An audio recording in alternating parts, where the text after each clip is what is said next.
السلام علیکم ورحمۃ اللہ وبرکاتہ۔ خوشخبری ہو ان تمام مسلمانوں کو جو اللہ کے نبی حضور پرنور احمد مجتبیٰ محمد مصطفیٰ صلی اللہ علیہ وسلم کی دنیا میں ولادت کے موقع سے، دنیا میں تشریف لانے کے موقع سے اگر چاہتے ہیں کہ وہ سنت والا کام کرے، اگر وہ حقیقی معنی میں اللہ کے نبی سے عشق رکھتے ہیں اور چاہتے ہیں کہ عشق کا جو تقاضا ہے، اہم تقاضا ہے، یعنی اپنے محبوب اور اپنے معشوق کے لیے تن من دھن کی بازی لگا دینا اور اپنا سب کچھ قربان کر دینا، اگر جو کوئی چاہتا ہے کہ حقیقی معنی میں عشق اور محبت کے تقاضے پر چلے، بطور خاص اس سال اللہ رب العزت نے ایک سنت پر عمل کرنے کا موقع عنایت کیا ہے۔ تو جو حضرات بھی چاہتے ہیں کہ اس موقع پر اللہ کے نبی کی سنت کو زندہ کیا جائے، اس کو اپنی زندگی میں لایا جائے، تو اللہ نے جو موقع عنایت فرمایا اس کو غنیمت جانے۔ وہ موقع کیا ہے؟ یاد رکھیں، وہ موقع یہ ہے، مسلم شریف کی روایت میں آیا، آپ علیہ الصلوۃ والسلام سے پوچھا گیا، اے اللہ کے رسول، آپ پیر کے دن کا روزہ کیوں رکھتے ہیں؟ آپ نے ارشاد فرمایا، اس لیے کہ میں اسی دن پیدا ہوا ہوں اور اسی دن مجھ پر قرآن کریم نازل ہوا، اس لیے میں روزہ رکھا کرتا ہوں۔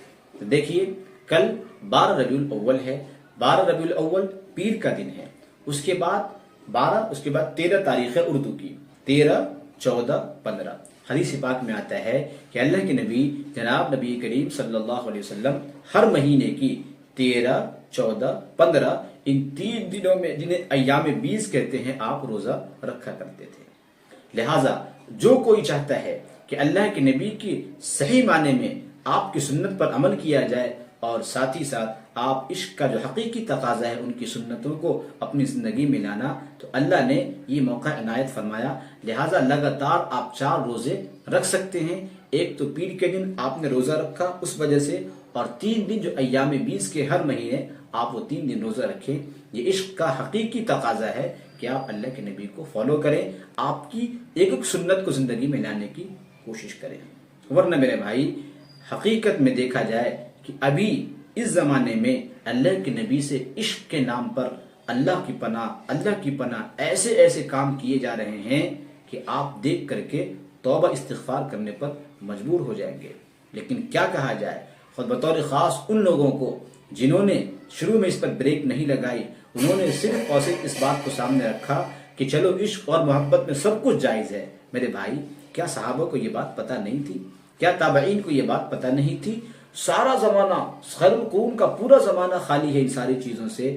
اب جا کر کے اگر مانا جائے تو 6 صدی ہجری میں ایک بادشاہ گزرا ہے اربل نام کا، اس نے اللہ کے نبی کی پیدائش کے موقع سے بطور خاص بہت سی چیزوں کا اہتمام کیا۔ اور جہاں تک یہ جلوس محمدی کی بات ہے تو یہ جلوس نکالنے کا جو رواج ہے، یہ آپ کو 1932 میں غالباً یہ اس کا وجود میں آیا ہے۔ اس کے وقت سے یہ جلوس نکالا جاتا ہے۔ اب بتائیں، جو چیزیں صحابہ کے زمانے میں نہ ہو، تابعین کے زمانے میں نہ ہو، تبع تابعین کے زمانے میں نہ ہو، جو حقیقت میں سب سے بڑے عاشق تھے، اب اگر وہ شروع کیا جائے تو کیا اس کو دین میں نئی چیز کا پیدا کرنا نہیں کہا جائے گا؟ کیا اسے بدعت میں شمار نہیں کیا جائے گا؟ میرے بھائی، سب سے بڑی چیز تو یہ ہے کہ یقیناً ہر مسلمان اللہ کے نبی کی ذات سے خوش ہے۔ جو بندہ کہتا ہے کہ یہ اللہ کے نبی کے آنے سے خوش نہیں ہے، اللہ کی قسم وہ 101% بلکہ 110% جھوٹا ہے کہ یہ بندہ جھوٹ کہہ رہا ہے کہ اللہ کے نبی کے آنے سے یہ خوش نہیں ہے۔ میرے بھائی، آپ کے خوش ہونے کے طریقے پر اگر ہم خوش نہ ہوں، جس طریقے سے آپ خرافات میں بھی چلے جاتے ہیں، بری چیزوں میں بھی چلے جاتے ہیں، کیا ان طریقے سے ہم خوش نہ ہوں تو ہم اللہ کے نبی کو نعوذ باللہ نہیں مانتے، ہم ان کے طریقے کو فالو نہیں کرتے، ان کی آمد سے خوش نہیں ہے؟ یہ سراسر الزام ہے۔ اللہ رب العزت ایسے لوگوں کو عقل سلیم عطا فرمائے تاکہ ایسی چیزوں سے وہ باز آ سکے اور لوگوں کے درمیان بری باتیں اور الزام تراشی سے ان کو اللہ رب العزت بچائے رکھے۔